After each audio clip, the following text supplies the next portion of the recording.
Hi there, good morning, good afternoon, and good evening. So in this video, I'm gonna teach you how to get the best streaming settings for OBS 2024. And right now, let me just open my OBS studio. So it should look like this, and disclaimer, I'm currently recording for this video as I give you the settings. So this is real-time update. Now with that being said, click on settings and make sure you're in stream. Now once you're here, you can just choose any account you're connecting with, or just use the stream key. Once you choose stream key, of course, enable a stream key here, paste it there, copy on the platform, and make sure you click on apply. I have a video on how to utilize stream key on different platforms, much like Twitch, Facebook, and Kick, so please check it out. And once you're satisfied with that one, make sure this box is checked, because if this box is left unchecked, this will now limit your output depending on the platform you're using, for example Twitch or Facebook. So make sure this is checked. Okay, so ignoring the service limitation, click on yes, click on apply, and you'll be good to go. Next up, output. This one, make sure on the output mode this is on advanced, because if this is on simple, you won't be able to utilize all of these notifications. Now the first thing you want to do is audio track. By default, choose 1, and then for the Twitch VOD track, and that is the purpose of that is so the viewers cannot copy your soundtrack. Make sure you check on number 2 for this one by default. Also, don't forget to check that little box right there. I can't really show you right now because I'm currently recording, because it will change the streaming settings, but for the audio track, I suggest going for 1. For Twitch video OD track, check that box right there and go for 2.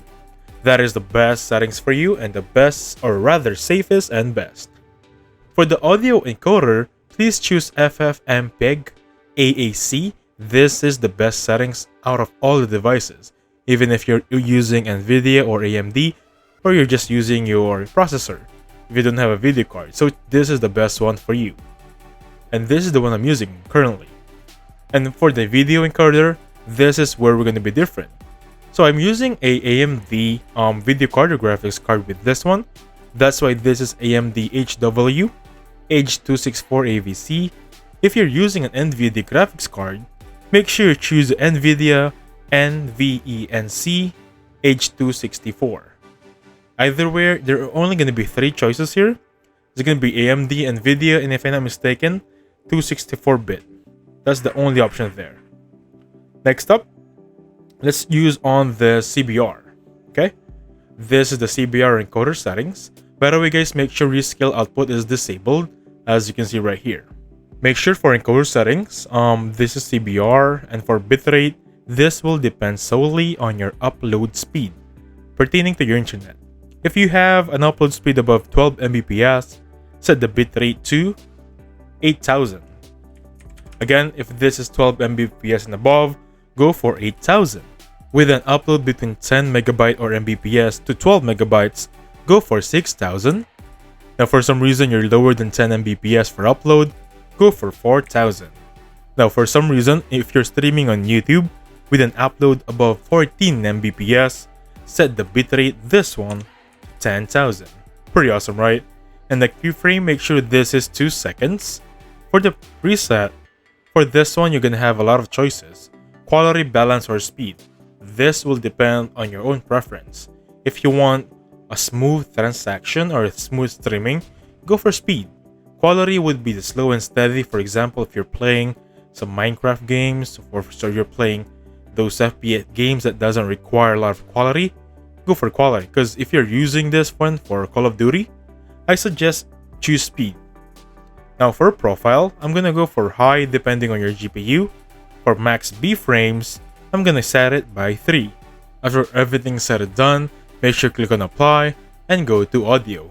Now once you're here, make sure the sample rate is on 48 kHz and the channels is stereo. Those are the default and best settings for you regarding audio. So for the global audio devices, we're gonna just utilize 3 options. For the desktop audio, you're gonna choose the speaker you're using, for example the output devices, the general speakers. On my end, I'm gonna use this one. For the desktop audio, if you have on headphones, for example, choose them with that one, speaker number 2. For mic, of course, choose the mic you're using, the one I'm using right now, and that is enough for you. you don't have to fill up everything here. So click on apply and move on to video. Now once you're here for base canvas, you want to use your base or recommended resolution. On my end, it's going to be 920 by 1080, and you might ask me, what is my current monitor's resolution? To find that, simply click anywhere on your screen on your desktop. Let me just remove this one. With that being said, click on display settings. And you'll see right here on display, make sure you're on display, okay? Display resolution, the one that says recommended, that is your computer resolution. On my end, that will be 1920 by 1080. And that is the one enabled on my end for the base canvas resolution.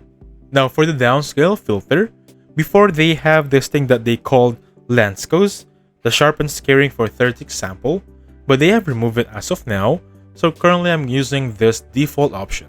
So resolutions match based on my own PC resolution. So I don't have to downscale, as you can see right here, no downscaling required. This is the most updated version on downscaling filter. Again guys, before they have Lansco's, it's sharpening and scaling with 36 samples, and that has problems. I think that's why they removed it, or currently it's on maintenance. For now, this is the best one after trial and error. Resolutions match, no downscaling required.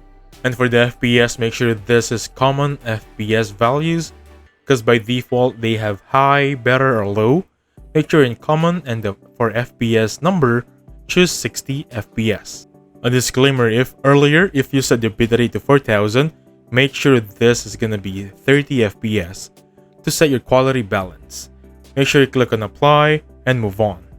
Now next up, hotkeys, select the filter bar, just type in filter right there. Or rather, sorry about that, I'm looking for stream. Now this is gonna be the start streaming and stop streaming. Or stop streaming, discard delay. Now for the start streaming, set a combination. For example, I'm gonna type in Control, Alt, or rather, I'm gonna go with backspace, okay? With that being said, I'm gonna go with Control plus, sorry about that, I'm gonna go with Control and then space. And to stop screaming, I'm gonna go with Control number 1. That's gonna be my end here. This is by our own preference. You don't have to copy my end. This is my own preference to start and stop streaming. By default, they should be the same because you're just gonna start and stop, right? But if you want it to be different, that will be by your own preference. Now on this one, you might ask me what kind of renderer, what kind of color format we're gonna use. Make sure this is first set at normal and this is checked, and everything for the video is by default. That's the best for me. If you want to copy, feel free to do so. If you want to change anything here, I suggest not, because these are by my preference and trial and error the best settings for video. Now if you pay attention on stream delay with this one, if you enable this, make sure you enable it, and the duration is 20 seconds, and preserve cutoff point, make sure that is checked. Now if we pay attention on stream delay, make sure this is unchecked. So to preserve cutoff point, increase delay when reconnecting, this is to be a smoother reconnection. If for some instances you are cut off with internet or uninterrupted power interruption, something like that, make sure this is unchecked, okay? Click on apply and you'll be good to go. Now for this one, you're gonna see audio. As you can see, it's burning every time I speak here. Make sure you click on 3 dots, advanced audio properties right now, and with this, choose the tracks we're gonna use here. Now from earlier, we talked about VOD stream. If you save them on your track, make sure you uncheck them like so. Again, anything unchecked here will not be saved on your stream. Make sure you check that one off. With that being said, after closing the audio, and that is the best now, audio streaming devices or audio settings for streaming all around OBS. For 2024, that's matter. That being said, thank you so much for watching. Please hit the like button, subscribe. Catch you guys on the next one. Goodbye for now.